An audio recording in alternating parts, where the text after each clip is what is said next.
கர்த்தருக்கு பிரியமானவர்களே, பொருளாதார செழிப்பை குறித்து நாம் தொடர்ந்து கற்றுக்கொண்டு வருகிறோம். இதிலே பல்வேறு பகுதிகளாக நாம் பார்த்தோம். இதிலே 3 பகுதிகளை நான் உங்களுக்கு ஏற்கனவே போதிச்சிட்டேன். 4வது பகுதியை பார்க்கிறோம். இதில் 4வது பகுதி மிக முக்கியமானது. பெருக்கத்தின் தேவன் என்கிற தலைப்பில் நாம் பார்க்க போகிறோம். பெருக்கம் என்கிற பகுதியை நாம் அதிகமாக அதை தியானிக்கும் பொழுது நம்முடைய உள்ளத்திலே மிக மகிழ்ச்சியை நாம் அதை பெறுவதற்கான ஒரு அரிய வாய்ப்பை தேவன் கொடுத்திருக்கிறார். எல்லா வகையிலும் தேவன் பெருக்கத்தை விரும்புகிறார். அப்படிதான் நம்முடைய வாழ்க்கையில் பாருங்கள், நீங்கள் எல்லாத்துலேயும் பல்கி பெருகி ஞானம் அறிவு இதையெல்லாம் நீங்கள் நிறைந்து இருக்க தான் தேவன் விரும்புகிறார். இதை குறித்து தான் நாம் இந்த வீடியோவில் இதை பற்றி நாம் அதிகமாக பார்க்க போகிறோம். அதை குறித்த வேத வசனம், அதை நம்ம பெருக்கத்தை பெற்றுக்கொள்வது, எப்படி அதை நாம் தேவன் தந்திருக்கிறார், அதெல்லாம் நாம் பார்க்க போகிறோம். முதலாவது பாருங்கள், நம்ம ஆதியிலே தேவன் ஆதாம் ஏவாளை உண்டு பண்ணி அந்த நாள் முதல் கொண்டு அதனுடைய காரியத்தில் எல்லாமே தேவன் உள்ளே பெருக்கத்தை உண்டு பண்ண அந்த தேவன் பாருங்கள், அதிகாரத்தில் 11-12 அதிகாரத்தில் நீங்கள் பார்த்தீங்கன்னா புல் பூண்டு கனிகள் இதெல்லாம் அதன் ஜாதியின் பிரகாரம் உள்ளே அதை விதையை வைத்திருக்கிறார். ஒருவனுக்கு வேணுமென்றால் திரும்ப அதை விதைச்சு மறுபடியும் அதை அறுக்கணும். அப்படின்னா இது என்ன, உள்ளுக்குள்ளே அதனுடைய பெருக்கத்தை வைத்திருக்கிறார். தாளந்து, அதாவது விதை ஒன்று எடுத்து மறுபடியும் அதுக்குள்ளே போட்டோன்னா மறுபடியும் அது முளைக்க போகிறது. அதே மாதிரி தான் உள்ளுக்குள்ளே நம்முடைய உள்ளத்திலே தேவன் நமக்கு எல்லா விதமான ஒரு முன்னேற்றத்தின் பாதை உள்ள வச்சிருக்கிறார். தேவன் பெருக்கத்தின் வழி உண்டாவதற்கு தான் அதை சிருஷ்டிக்கிறார். அதாவது பெருக்கம் உண்டாகணும். ஒரு விதையிலிருந்து பல கனிகள் உருவாகிறது நீங்கள் பார்த்துருப்பீங்க. விவசாயி பார்த்தீங்கன்னா ஒரு மூட்டை நெல் தான் விதைப்பான், ஆனால் அவன் அறுக்கிறது 10 மூட்டை 50 மூட்டை 40 மூட்டைன்னு ஏகப்பட்டது. பெருக்கம், தேவன் அதைத்தான் விரும்புகிறார். பெருகணும், பெருகி பல்கி பெருகி இருக்கிறது தான் தேவனுடைய ஆசீர்வாதமே. முதல்ல அதான் தேவன் ஆசீர்வதித்தார். இப்படியாக இந்த பெருக்கத்தின் தேவனை தான் நாம் இந்த 4வது பகுதியிலே அதிகமாக பார்க்க போகிறோம். தேவன் இந்த பொருளாதாரத்திலே நாம் எப்படி பெருகுவது, எப்படி வாழ்வது என்று தான் அவர் கற்றுக் கொடுக்க போகிறார். எல்லா உயிரினங்களும் தன் ஜாதியின்படியே உண்டாக்கின அந்த தேவன் பாருங்கள், 27ஆம் அதிகாரத்தில் மனிதனையும் தன்னுடைய சாயலாக உண்டாக்கினார். அப்படிதானே, அவனை ஆணும் பெண்ணுமாக உண்டாக்கினார். பாருங்கள், 28 என்ன செய்ய தேவன் அவர்களை ஆசீர்வதித்து அவர் எல்லாம் பெருக்க வேண்டும், பூமி பல்கி பெருக வேண்டும் என்று தேவன் பெருக வேண்டும். தேவனுடைய ஆசீர்வாதத்தை பெருக வேண்டும் என்று ஆசீர்வதித்தார். தேவன் அந்த அளவுக்கு அவனுக்குள்ளேயும் அதே போல எப்படி புல் பூண்டுகளை உற்பித்த அந்த தேவன் அவனுக்குள்ளேயும் அந்த விதை வைத்து தேவன் அவனை ஆசீர்வதிக்கிறார். தேவனுடைய மகிமை விளங்க வேண்டும் என்றுதான் தேவனுடைய சித்தமாக இருக்கு. அவருடைய மகிமை விளங்க வேண்டும். அவருடைய பெருக்கம் எப்படி, அவர் ஆசை எப்படி, அவருடைய விருப்பம் எப்படி, அவர் சித்தம் என்பதை தான் அவர் விளக்கி காமிக்கிறார். பாருங்கள், பல்கி பெருகி என்பது குழந்தைகள் மட்டுமல்ல, அவனுடைய ஞானம் அறிவு ஆற்றல் தாளந்து எல்லாத்திலையும் அவன் பெருக வேண்டும். இதுதான் தேவனுடைய அனாதி ஆசை விருப்பம்னு சொல்லலாம். அந்த அளவுக்கு தான் தேவன் அதை செய்திருக்கிறார்கள். அவர்கள் பல்கி பெருக வேண்டும். இவர்கள் இப்படி இருந்து விடக்கூடாது. இவர்கள் மனுஷர்கள் மட்டுமல்ல, எல்லா விதத்திலுமே அவன் பெருக வேண்டும் என்று தான் தேவனுடைய சித்தம். பாருங்கள், அதில் பெருக்கம் அந்த குழந்தைகள் பெருக்கத்தில் மட்டுமல்ல, அவன் மனுஷனாக உண்டாக்கப்பட்ட நாள் முதல் கொண்டு தேவன் ஆதியிலே மனுஷனை அப்படித்தான் உண்டாக்கினார். எப்படி அவன் பெருக்கத்தின் ஒரு ஆசைகளை அவனுக்குள்ளே வைத்து விட்டார். பூமி உண்டாக்கும் போதே தேவன் அப்படியே உண்டாக்கினார். அவனுக்குள்ளே ஒரு பெருக்கத்தை, அதாவது அவனுக்குள்ளே அவன் ஆசைகள் ஆற்றல் திறமை இதெல்லாம் அவனுக்கு ஒரு தூண்டுகோல். அதாவது பெருகணும், அதிலிருந்து நம்ம வளரணும், ஞானம் வரணும், நல்ல கல்விகளை கற்றுக்கொள்ளணும், இப்படிலாம் நிறைய ஒரு ஆர்வம் இருக்குது மனுஷனுக்குள்ளே. இது தேவன் உண்டாக்குனது. இது அவர் அப்படி தான் நம்மளை உண்டாக்கியிருக்கார். மனுஷன் நினைத்து பெருகினால் நன்றாக இருக்கும் அப்படின்னு அவன் நினைக்கல. ஏற்கனவே தேவன் அப்படி உண்டாக்கி விட்டார். மனுஷன் நினைச்சிருக்கான் நம்ம இப்படி இருக்கணும், இப்படி 10 பேர் இருக்கணும், 50 பேர் இருக்கணும், அப்படி இல்லை. பெருக்கத்தையே தேவன் முதல்ல உள்ளே வச்சுட்டார். இது அவருடைய திட்டம். அதாவது அவர் செய்த அந்த காரியமே அப்படி தான். அந்த பெருக்கம் தான், எல்லாமே அவர் தான். அவர் ஒன்று மட்டும் இல்லை, பலக பெருகணும் அப்படிங்கிறது தான் அவருடைய ஆசை. அநேகர் சொல்கிறார்கள், பெருக்கம் என்ன சொல்லுவாங்க, இது பேராசை பிடிச்சது என்று, இது உலக பிரகாரமான போதனை இல்லை. பிசாசு என்னைக்கு அவனுக்கு பாவத்தில் விழுந்தானோ அன்னையிலேருந்து அவனுக்கு இந்த மாதிரி ஒரு ஆசை வந்துட்டு, அப்படிலாம் இல்லை. மனுஷன் பிறந்த எவனுமே உள்ளே பெருக வேண்டும் என்று தான் என்கிற வாஞ்சை இருக்கிறது. எல்லா மனுஷருக்கும் பெருகக்கூடியவ இருக்கிறார். அவர்கள் எல்லோரும் ஒன்றை பாருங்கள், அவங்க எல்லாருமே மனுஷனுடைய ஒரு தூண்டுதல் எல்லாத்திலும் முன்னேறணும். பாருங்கள், எல்லா விதத்திலுமே இதுதான் வேதவசனத்தின் சத்தியம். ஒன்றை பிறப்பிக்கக்கூடிய அதாவது எல்லாத்தையும் செய்ய அதிகமாக கொடுக்கறது தான் தேவனுடைய சித்தமாக இருக்குது. பெறுகிறது என்பது மனுஷன் ஏற்படுத்தின ஒரு ஒழுங்கல்ல. பிசாசு கூட அவன் கொண்டு வரல, மனுஷன் ஒன்றும் கொண்டு வரல. இது தேவன் ஏற்படுத்தின ஒழுங்கு. எது பெருக்கத்தை கொண்டு வருகிறது. இது தேவனால் உண்டாக்கப்பட்ட ஒழுங்கு. இது தேவனுடைய விருப்பம், சித்தம், திட்டம். இதை இப்படித்தான் பார்க்க வேண்டும். பெருக்கம் அதிகமாக வேண்டும் என்கிறது ஒரு உத்வேகமான எல்லோரும் ஆட்டிக்கொடுகிறது. அது பெருகணும் அப்படிங்கிறது எல்லாருக்குமே ஒரு ஆசை. பாருங்கள், மனுஷனுக்குள்ளே வாஞ்சை பாருங்கள், அவன் எல்லாத்திலும் பெருகணுங்கிறது தான் அந்த தூண்டுதலான ஒரு ஆசையை உள்ள வச்சிருக்கிறார். மனுஷன் மட்டுமல்ல, எல்லா ஜீவ சந்துகளும் ஆட்டி படைப்பு இந்த அதிகமாக இருக்குது. அதாவது இதெல்லாம் பெருக வேண்டும் என்று அவனுக்குள்ளே ஒரு தூண்டுதல், எல்லா ஊந்துதலும் அது எல்லோருக்கும் உள்ளே இருக்கிறது. பொருளாதாரத்தில் இப்படி தான் வாஞ்சை இருக்கிறது. எல்லோரும் பெருகணும், சம்பாதிக்கணும், நிறைய பணம் எடுக்கணும், வீடு வாசல் வாங்கணும், நிலம் வாங்கணும், வண்டி வாங்கணும், பொருளாதாரம் பெருக வேணுங்கிறது ஒரு லௌகிகமான எண்ணம் சொல்லுவாங்க. இதெல்லாம் லௌகிகமான எண்ணம் இல்லைன்னு. ஆனால் நிறைய அதெல்லாம் அந்த ஒரு ஆசை மனுஷனுக்குள்ளே அது வச்சிருக்கிறார். ஆனால் மற்றவர்களுக்கு இது லௌகிகமான ஒரு எண்ணம் அல்ல, உலக பிரகாரமான ஒரு நோக்கமாக எண்ணமோ இல்லை என்று தேவன் மனுஷனை உண்டாக்கி விட்டார். எல்லோருமே பெருக வேண்டும் என்று. இது சிலவர் இப்படி பேசுவாங்க, இது அப்படி பெருகிறது அப்படி கிடையாது, இது ஆவிக்குரிய விஷயம் கிடையாதுன்னு. எப்படி சன்னதி பெறுகிறதோ, எப்படி அறிவு, ஆற்றல், எல்லாவற்றையும் பொருளாதாரம் எப்படி வாழ்க்கை எல்லா ரீதியிலும் பெறுகிறதோ அதுபோல பொருளாதாரத்தில் பெருக வேண்டும் என்று அவன் உள்ளே வைக்கப்பட்ட ஒழுங்கு அதுதான். அவன் பெருக்கத்தின் தேடுகிறான். இதை யாரும் மறுக்க முடியாது. பாருங்கள், அவன் அதன்படி முயற்சிகளை அவன் எடுக்கிறான். அதே அந்த பெருக்கம் இருக்கிறதுனால அவன் முயற்சி எடுக்கிறான். பல சூழ்நிலைகள் மத்தியில் கூட அவன் முயற்சி எடுத்து முன்னேறான். பாருங்கள், நானும் நிறைய பார்த்துருக்குறேன். நிறைய பேர் கஷ்டப்பட்டுருப்பாங்க. அந்த சூழ்நிலையில் மத்தியில் அவங்களுடைய நம்பிக்கை விட்டாமல் இதிலிருந்து நான் மீளன்னு சொல்லி முயற்சி பண்ணி அவங்க அதிலிருந்து முன்னேறி பல கோடீஸ்வரர் ஆனால் நான் பார்த்துருக்குறேன். ஏன்னா அவங்க முயற்சி விடலை. முடியும், பொருளாதாரத்தில் வெற்றி பெற முடியும். ஏன்னா அவனுக்குள்ளே இருக்கிற தாளந்த ஆற்றலை அவன் கொண்டு அவன் முன்னேறினான். பாருங்கள், ஏனென்றால் அவனுக்குள்ளே முன்னேற்கான அவனுக்கு ஒரு சந்தோஷம் இருக்கிறது. அவனுக்கு முன்னேறணும், அப்படி தான் அவனுக்குள்ளே மனநிலை உண்டாகிறது. முன்னேறுங்கிறது போது தான் முன்னேறணும், நல்ல வீடு வாசல் வாங்கும்போது அவனுக்கு ஒரு சந்தோஷம் உண்டாகிறது.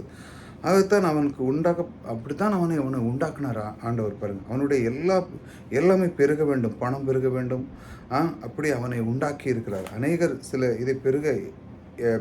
அநேகர் சிலர் பெருக்கத்தை ஏற்படவில்லை என்றால் பாருங்கள், நம்முடைய வாழ்க்கையில் பெருக்கம் ஏற்படலைன்னு வச்சாங்களாம். சில பேர்கள் நாடு விட்டு நாடு போடுவாங்க, ஸ்டேட் விட்டு ஸ்டேட் போடுவாங்க, மொழிலாம் தெரியாது, கலாச்சாரம் தெரியாது, ஒன்றுமே தெரியாது, ஆனாலும் பெருகணும் அப்படின்னு சொல்லி அந்த அளவுக்கு அவங்களுக்குள்ள ஒரு வாஞ்சை இருக்கு போயிடுவாங்க. பாருங்கள், பொருளாதாரம் வரவில்லை என்றாலே ஏதோ ஒன்று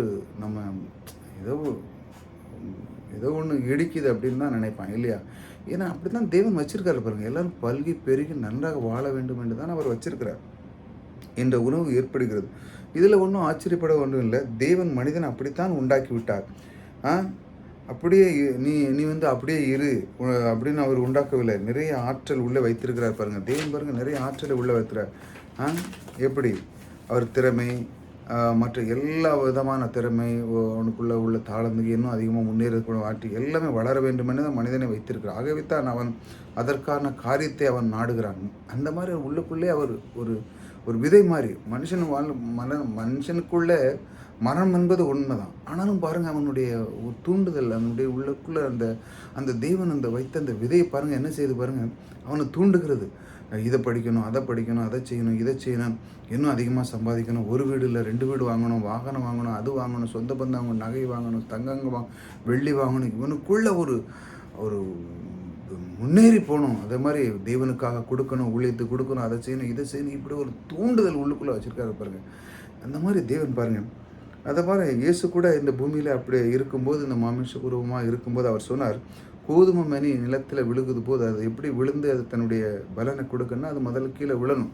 அதான் சாகிறது போல் நான் சாக வேண்டும் என்று தான் நான் சாகிறது மூலமாக ஒரு பெருக்கம் உண்டாக போகிறது என்று சொல்லுகிறார். கடவுள் தன் குமாரனை சும்மா ஒன்றும் கொடுக்கல. பாருங்கள், அவர் ஒன்றும் சும்மா கொடுக்கவில்லை.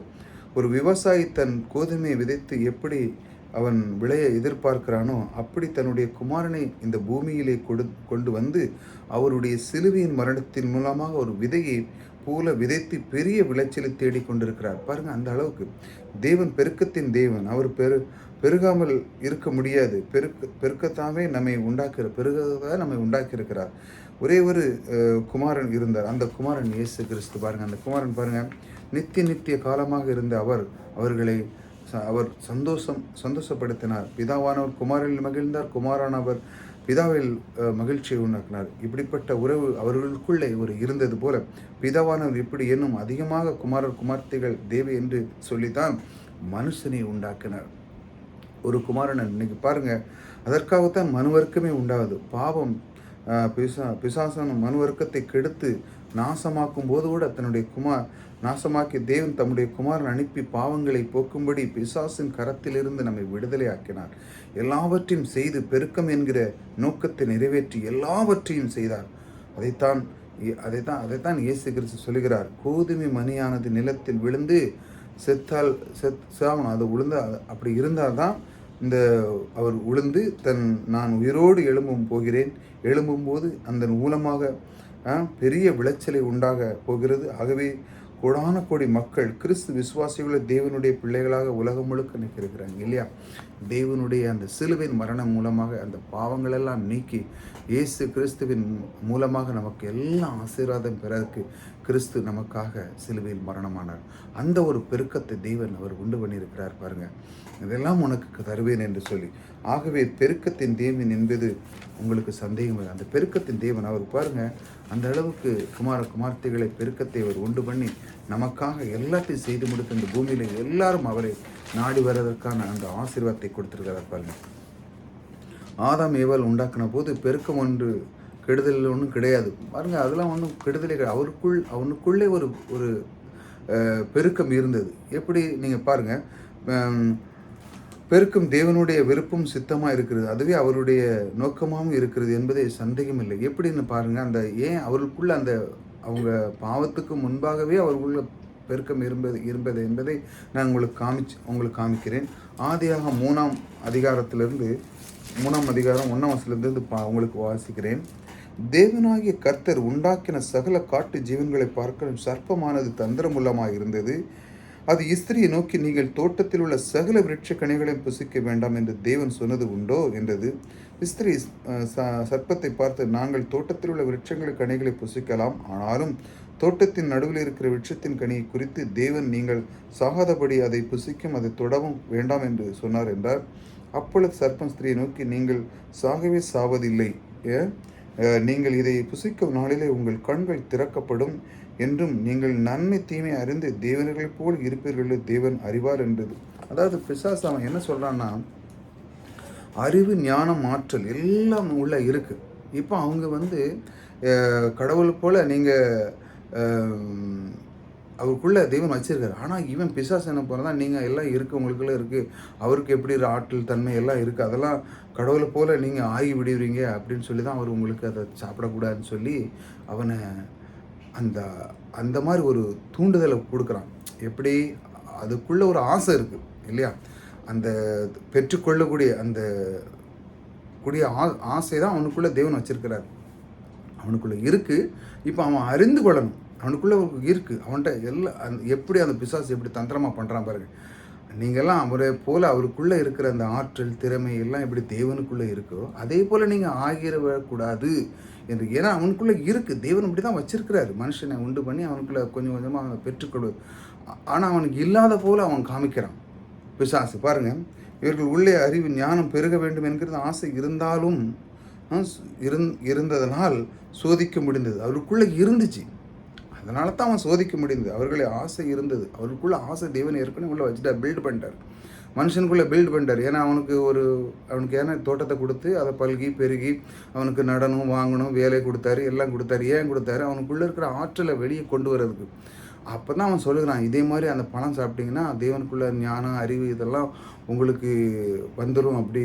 அதனால் நீங்கள் அதே மாதிரி ஆயிடுவீங்க, கிறிஸ்து போகிற நீங்கள் ஆயிடுவீங்க. அதனால தான் அவன் என்ன சொல்கிறான்னா, இப்படி நீங்கள் ஆயிடக்கூடாதுன்னு சொல்லி தான் தேவன் அந்த பழத்தை திங்கக்கூடாது அப்படின்னு சொல்லி இந்த பிசாசு அவனை வஞ்சிக்கிறான். உள்ளுக்குள்ளே ஆசை இருந்துச்சு. அந்த ஆசையை அவன் எப்படி தப்பான வழியில் யூஸ் பண்ணுறான் பாருங்க. அவர்கள் எல்லாவற்றிலும் வளர முடியும். பெருக்கத்தின் ஆசை இருந்தது. அதனால் அவன் அவர்களை சோதித்தான் பாருங்க. பிசாசு மனிதனை ஒன்றும் காண்கலை. ஏன்னா இப்போ தானே அவர் உண்டு பண்ணியிருக்காரு. ஆனால் பிசாசு தேவனோடு இருந்தான். அவன் அங்கே இருந்து அவன் தள்ளப்பட்டான் பாருங்க. தேவன் எப்பேற்பட்ட சுவாபத்தை உடையவர் என்று அவனுக்கு நல்லாவே தெரியும். தேவன் ஐக்கியத்தை விரும்புகிறார், நெருக்கத்தை விரும்புகிறார் என்பது அவனுக்கு தெரியும். பெருக்கத்தை விரும்புகிறார் என்னும் பிசாசுக்கு நன்றாகவே தெரியும். தேவனுக்கு எது பிரியம் என்று விசுவாசம் என்னும் அவனுக்கு நன்றாகவே தெரியும். பிசாசு மனுஷனை பார்த்து பொறாமைப்படுகிறான். அங்கே கடவுள் ஒரு மனுஷனோடு ஐக்கியம் கொள்கிறார் என்றால் ஏதோ ஒன்று நடக்கப் போகிறது, பெருக்கம் ஏற்படும் போகிறது, ஆசீர்வாதம் உண்டாக போகிறது, கடவுளுக்கு அவனுக்கு ஒன்றை கொடுக்க போகிறார் என்று பிசாசு நல்லா அறிஞ்சு வச்சிருக்கிறான். ஏன்னா தேவனோடு அவர்களோடு உலாவுகிறார், பேசுகிறார் அப்படிங்கிறது அவனுக்கு நல்லாவே தெரிஞ்சுக்கிட்டு பாருங்கள். ஒரு மனிதன் தேவனோடு கூட இருந்தால் அவனுக்கு ஆசீர்வாதம் என்று அவனுக்கு வரும் அப்படின்னு சொல்லி பிசாசு நன்றாகவே தெரியும். அதனால தான் தேவனோடு நீங்கள் பாருங்கள், நீங்கள் தேவனுடைய வார்த்தையை எடுத்து அதனை விசுவாசித்து அதை தினமும் படித்து அதை கற்றுக்கொண்டு அதை பேச பிசாசு ஆனவருக்கு நல்லாவே தெரியும் இவன் முன்னேறுவான் அப்படின்னு சொல்லி. ஆகையால் தேவன் அவனோடு சஞ்சரிக்கிறார் என்று சொல்லி தான் அவனை பல வழியில் ஏதாட்டு சந்தேகத்தின் வழியில் அவனை கெடுக்கிறதுக்கு பார்க்குறான் பாருங்க. அப்போ தான் நீங்கள் திடமனதோடு இருக்கணும் பாருங்கள். பிசாசு ஒரே எரிச்சல், அவனுக்கு ஒரே அவன் கீழே தள்ளப்பட்டவன் பார்த்தீங்களா. அவன் பாருங்கள் எல்லாம் பெற்றுக்கொள்ளக்கூடிய மனுஷனை பார்த்து பொறாமை, அவனுக்கு ஒரு வைத்தறிச்சல் மாதிரி இருந்துச்சாங்களாம். அதனால தான் அவன் சோதிக்கிறான் பாருங்கள். கடவுளோடு ஐக்கியம் ஏற்பட்டால் பெருக்கம் ஏற்படும், விசுவாசித்தால் பெருக்கம் ஏற்படும், நீங்கள் நன்றாக ஆளுவீர்கள் என்று பிசாசுக்கு நன்றாகவே தெரியும் பாருங்கள். பிசாசு பொருளாதார செழிப்பு, பெருக்கம், அதிகமாகுதல் எல்லாம் ஆவிக்குரிய காரியம் அல்ல என்று சொல்லுகிறான். இதெல்லாம் அவன் எப்படி மற்றவங்களுக்கு எப்படி அவன் ஏமாத்துறான். இதெல்லாம் ஆவிக்குரிய காரியம் இல்லை, நமக்கு ஒன்று வேண்டாம் இப்படிங்கிறது மனுஷனுக்குள்ளே மத்திக்குள்ளே அவன் போடுறான் பாருங்கள். வேண்டாம் என்று நமக்கு இந்த லோகம் வேண்டாம், ஒன்று வேண்டாம், பணம் வேண்டாம், அது வேண்டாம்னு சொல்லி நல்ல விசுவாசிகள் மத்திகளை இதைத்தான் கொண்டு கொடுப்பான் பாருங்கள். ஒரே சட்டை இருந்தால் போதும், ஒரே துணி இருந்தால் போதும், வேறு கலரே போடக்கூடாதுன்னு சொல்லி அவங்கள இப்படி மட்டம் தண்ணி அவங்கள உயரவே விட மாட்டான். இந்த மாதிரி அவன் பொய்களை சொல்லுகிற பாருங்கள். மனிதன் ஒன்றுமில்லாமல் ஆக்கிவிட வேண்டும் என்று அது இப்படி தான் அவன் நினைக்கிறான் பாருங்கள். வார்த்தையை நம்பாமல் பண்ணிவிட வேண்டும். தேவனுடைய வார்த்தையை அவன் நம்பக்கூட வார்த்தை எடுத்து அந்த வாக்குத்தத்தை எடுத்து அது சொன்னால் அது நீங்கள் சொல்லிட்டீங்கன்னா உடனே நடக்கலைன்னு வச்சுங்களேன். இப்போ பார்த்தியா அப்படி சொன்னியா, பார்த்தியா அது நடக்கலை பாரியா அப்படின்னு சொல்லி அவன் உங்களை வஞ்சிக்கிறான் பாருங்கள். அதாவது விதை போட்ட உடனே கனி வரும்னு நம்ம நினைக்கிறோம். அப்படி இல்லை, அதுக்கு நீர் பாய்க்கணும், வாங்கணும், தினம் அதை சொல்லணும் போல தான் அந்த கனி கொடுக்க போகிறது.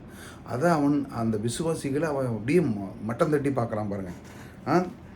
அருமையானவர்களே, நீங்கள் கொஞ்சம் சிந்தித்து பார்க்க வேண்டும். தேவன் யார் மேலே கண்ணாக வைக்கிறாரோ, அவன் மேலே யார் மேலே பிரியமாக இருக்கிறாரோ அவன் மேல் பிசாசு கண்ணாக வைக்கிறான் பாருங்கள். நல்ல ஒரு உதாரணம் நீங்கள் இப்போ யோபு பார்த்தீங்களா. யோபனுடைய வாழ்க்கையில் நீங்கள் என்ன பாருங்கள், அவன் என்ன பண்ணான், அவன் எல்லாத்துலேயும் ஆசீர்வாதம் தான். அவனுக்கு என்ன தேவன் வேலி போட்டு அழைத்து அவனுக்கு எல்லா ஆசீர்வாதங்களும் கொடுத்தான். பிசாசு அவனவன் தேவனிடத்துலேயே கப்ளை பண்ணான். நீர் என்ன அவன் ஆசீர்வாதமாக இருக்கானா, அது எப்படி, நீர் வேலி போட்டு கொடுத்துருக்கிறீர், நீர் எல்லாம் ஆசீர்வாதம் கொடுத்துருக்கு, அதனால் அவன் நல்லா இருக்கிறான். பிசாசுக்கிட்டே கம்ப்ளைண்ட் பண்ணுறான் பாருங்கள். அவன் எப்படி அவனை வஞ்சித்தான் பாருங்கள். அவனுக்குள்ளே ஒரு பயத்தை உண்டு பண்ணுறான். ஆமாம், அவனுக்குள்ளே ஒரு பயத்தை உண்டு பண்ணி என்ன அழகாக நேசித்தான். இதே பாருங்கள், அவன் நேசித்த விதமே வேறு. அவன் என்னை எப்படி நேசிக்கிறான் என்பதை பார்த்து பெருமைப்படுறாரு. அந்த அளவுக்கு கர்த்தர் அவன் மேலே பெருமைப்படுறாரு. அந்த மாதிரி ஆசீர்வாதத்தை அவன் மேல் வைத்ததுனால அவனுக்கு எல்லாம் கிடைச்சி. ஆனால் அவன் என்ன பண்ணான், அவனுக்குள்ளே பயத்தை உண்டு பண்ணி அவனுக்கு வந்ததெல்லாம் உங்களுக்கு தெரியுமில்ல யோபனுடைய கதை. அதுக்கப்புறம் அவனுக்கு வாழ்க்கை கெட்டு காரியங்களாக நிறைய கெட்ட காரியங்கள் நடந்தவன் எல்லா விதத்திலுமே இழந்தானும் பாருங்கள். அதுக்கப்புறம் அவன் ரெட்டத்தனையாக அவன் பெற்றுக்கொண்டது மட்டுமல்ல, அவனுடைய கர்த்தருடைய ஆசீர்வாதம் அவனுக்குள்ளே இருந்தது. அந்த கர்த்தர் பெருக்கத்தின் தேவன் அவனோடு இருந்தார். அந்த ஆசீர்வாதத்தை நீங்கள் அந்த கதையை நீங்கள் படிச்சிங்கன்னா தெரியும். அவ்வளோ அதுக்குள்ளே இருந்துமே அவன் பொய்யன், இந்த பிசாசானவன் அவனை எப்படி வஞ்சித்தான் பார்த்தீங்க. தேவனிட்டே சொல்லி நீர் எல்லாம் வேலி போட்டிருக்கிறீர், வேலியை அழைச்சி விடு பாருங்க, அவன் உங்களை எப்படி நேசிக்கிறான் பார்ப்போம் அப்படிலாம் சொல்லி தேவனிடத்துலேயே அவன் கம்ப்ளைண்ட் பண்ணி இப்படிலாம் பண்ணுறான் பாருங்க. பிசாசானவன் தேவனோடு ஒருவன் இருந்தால் அவன் மேலே தான் பிசாசு கண்ணா இருக்கான். அவனை கெடுக்கணும், இதுதான் அவனுடைய வேலை. பிசாசு ஒரு பொய்யன் பாருங்கள், பொய்யின் மூலமாக கிரியை செய்கிறான். பெருக்கம் என்கிற விஷயத்தில் பல பொய்களை பரப்பி வருகிறான். அவன் கெடுக்க பார்க்கிறான் பாருங்க. தேவனுடைய நோக்கங்கள் அவன் மூலமாக நிறைவேறாமல் போகணும். இப்படி தான் அவனுடைய கெட்ட எண்ணங்கள் பிசாசு. குறைந்தது அவன் என்ன பண்ணுறாங்க, ஒரு 6 விதமான பொய்கள், அதாவது வாஞ்சிக்கிறான். மனுஷனை அவன் வாஞ்சித்து அவனுக்குள்ள தேவனுக்குள்ளே வராத அளவுக்கு அவன் பார்க்குறான் பாருங்க. அந்த 6 விதமான காரியத்தை நான் உங்களுக்கு காமிக்கிறேன். முதல், ஜனங்களுக்குள்ளே சந்தேகத்தை ஏற்படுத்துகிறான் என்று சந்தேகம். அதாவது நான் பெருகணுமா, நான் நல்லா இருக்கணுமா, நான் வாங்கணுமா, அதாவது நல்ல விதத்தில் காரியத்தில் நீங்கள் எடுத்து செஞ்சு வாங்கி நல்லா முன்னேறினாலும் உங்களுக்குள்ளே ஒரு இப்படி செஞ்சதும் தப்பாக இருக்குமோ, அப்படி செஞ்சேன்னு இப்படி சந்தேகத்தை அவன் கெடுக்க பார்க்குறான் பாருங்க. விசுவாசிக்கு ஒன்றும் வேண்டாம் வேண்டான்னு சொல்லி அவனை ஒன்றுமே இல்லாமல் ஆக்கி, இதெல்லாம் உனக்கு தேவையில்லை, இதெல்லாம் உனக்கு வேண்டாம் அப்படின்னு சொல்லி ஜனங்களுக்குள்ளே ஒரு சந்தேகத்தை உண்டு பண்ணுறான். எப்படி, நான் பணக்காரனாவது தேவனுக்கு விருப்பம் இருக்குமோ, இல்லை நான் நிறைய பணம் வச்சுருக்கேன்னா தேவன் விரும்புவார், இல்லை எனக்கு பரலோகம் கிடைக்குமா, இப்படி அவன் சந்தேகத்தை கொண்டு அவன் நடக்கிறான். இது முதல். ரெண்டாவது, ஒரு குற்ற உணர்வு. பெருக்கத்தை ஒரு மனிதன் தேடுகிறான் என்றால், பெருக்கம் தேடுகிறான் என்றால் அவன் பாருங்கள், அவன் என்னென்றால் சில பேர் வந்து என்ன சொல்கிறார்கள்னா, எனக்கு ஒரு பெரிய பேராசை உள்ளவன் பாருங்கள். அவன் ஒரு பெரிய பேராசை, அவனுக்கு ரொம்ப பணம் இருக்குது, அப்படி பண்ணுறான் இப்படி பண்ணுறான், அவன் எதை செய்கிறான் இதை செய்கிறான், வண்டி வாங்கியிருக்கான், அதை செய்கிறான் இப்படி செய்கிறான்னு சொல்லி அது ஒரு குற்ற உணர்வு. அதாவது இப்படி செய்யணும் அப்படி செய்யணும்னு சொல்லி குற்ற உணர்வுக்குள்ளே அவன் கொண்டு போகிறான் பாருங்கள். பெருக்கத்தை நம்ம தேடுறதுனால அவனுக்குள்ள ஒரு குற்றம் நம்ம இப்படி ஆகிட்டோம், நம்ம இப்படி செஞ்சனால இப்படி ஆயிருமோ அப்படின்னு சொல்லி ஒரு குற்ற உணர்வுக்குள்ளே அவன் கொண்டு போகிறான். பெருக்கத்தை அவன் குற்ற உணர்வுக்குள்ளே அவன் அந்த பெருக்கத்தை அவன் இந்த மாதிரி ஒரு காரியத்தை சொல்லி அவன் கெடுக்கிறான். என்னடா சில பேர் வந்து என்ன சொல்கிறாங்கன்னா, இவன் ஒரு பெரிய பேராசை, நான் இப்போ சொன்னோம்ல, பேராசை, பொருளாசை, அவன் பொருள் மேலே ரொம்ப ஆசை இருக்குது, அவன் யாருக்கும் கொடுக்க மாட்டேங்கான், கையில் வச்சுருக்கான், வச்ச கையெல்லாம் சுருட்டி வச்சுக்கிட்டு யாருக்கும் கொடுக்குறது கிடையாது. இந்த மாதிரி அவனுக்குள்ள ஒரு கொடுக்காததுனால ஒரு குற்ற உணர்வு, அப்படி செஞ்சால் தான் இப்படி இருக்குமோ, இல்லை இப்படி செஞ்சால் தான் கர்த்தர் விரும்பான்னு சொல்லி இந்த மாதிரி ஒரு பொய்யை அவன் பரப்புகிறான். மூணாவது, கடவுள் எனக்கு தேவையில்லை, நானே பார்த்துக்கொள்வேன், நானே சம்பாதிச்சு கொள்வேன், எனக்கு இது இது வந்து பாருங்கள், பிசாசு உண்டு பண்ணுகிற காரியம். இந்த மாதிரி செய்கிறது பாருங்கள். மனிதன் உள்ளே பெருக வேண்டும் என்று ஆசை இருந்தாலும் அவன் தவறான முறையில் அவன் செய்கிறான் பாருங்கள். மனுஷனுக்குள்ளே தவறாக இருந்தாலும் வேண்டாம், எனக்கு கடவுள் வேண்டாம், நானே பார்த்துக்கிடுவேன். கடவுளை விட்டு அவன் தூரம் போயிட்டு அவன் சில விஷயங்களை சக்ஸஸ் பண்ணான். ஆனால் சில விஷயத்தில் என்ன, பொருளாதாரத்தில் இருக்கும், ஆனால் குடும்பத்தில் அவன் என்ன சொன்னால் முன்னேற்றம் இருக்காது, சம்பாதத்தில் இருக்காது, நிம்மதி இருக்காது. நிறைய பேர் இந்த மாதிரி விஷயத்தில் நிறைய பேர் சூசைட் பண்ணி இறந்துருக்கவங்க நிறைய இருக்காங்க. எல்லாம் இருக்கும், ஆனால் நிம்மதி இருக்காது. ஏனென்றால் அது கர்த்தரால் வந்த அது செல்வம் இல்லை, கர்த்தருடைய ஆசீர்வாதமே எனது, அதனோடு அவனுடைய வேதனை கூட்டார் என்று போட்டிருக்கு. கர்த்தருடைய ஆசீர்வாதம் வந்து வேதனை கூட்டார். எல்லாம் கொடுத்தாலும் அவனுக்கு எல்லா விதமான ஆசீர்வாதமே இருக்கும் பாருங்கள், குறைவே இருக்காது. அடுத்தால 4வது ரொம்ப முக்கியம், பொறாமை. பொறாமை என்பது என்ன இருக்குது பாருங்கள், மற்றவர்களை பார்த்து பொறாமை. ஒருத்தன் முன்னேறிட்டான்னு வச்சாங்களா, அவனை பார்த்து நம்ம பொறாம்படும். நம்ம என்ன நினைக்கணும், அவனையும் ஆசீர்வதித்த தேவன் நம்ம என்னையும் ஆசீர்வாதிப்பார். பாருங்கள், ஒரு பொருளை ஒருத்தர் வீட்டில் மற்றவங்க பக்கத்து வீட்டில் இருக்காங்க, ஒரு வண்டியோ ஒரு வீடோ வாங்கிட்டாங்கன்னா முதல்ல நீங்கள் போய் அப்ரிஷியேட் பண்ணணும். அப்ரிஷியேட் பண்ணும்பொழுது தான் அதனுடைய பலன் கிடைக்கும். ஏன்னா தேவன் அதைத்தான் பார்க்குறாரு. நீ விரும்புகிறாயா, அப்போ நானும் இதே விரும்புகிறத நானும் உனக்கு தருகிறேன். நீ விரும்பலைன்னா இது மாதிரி நீ ஒருத்தர் வண்டி வாங்கினா அவனை அப்ரிஷியேட் பண்ணாலும் இவனுக்கு விருப்பம் இல்லை பிள்ளைக்கு, அப்போ அவனுக்கு கொடுக்கக்கூடாதுன்னு சொல்லி தடை பண்ணிடுறது தேவன். வேண்டாம், அங்கே விருப்பம் இல்லைல்ல, அப்புறம் எப்படி கொடுத்து என்ன பிரயோஜனம், அவனுக்கு விருப்பம் இல்லாத கொண்டு வச்சு என்ன பிரயோஜனம் அப்படின்னு சொல்லி தேவன் அதை தடை பண்ணுகிறார் பாருங்கள்.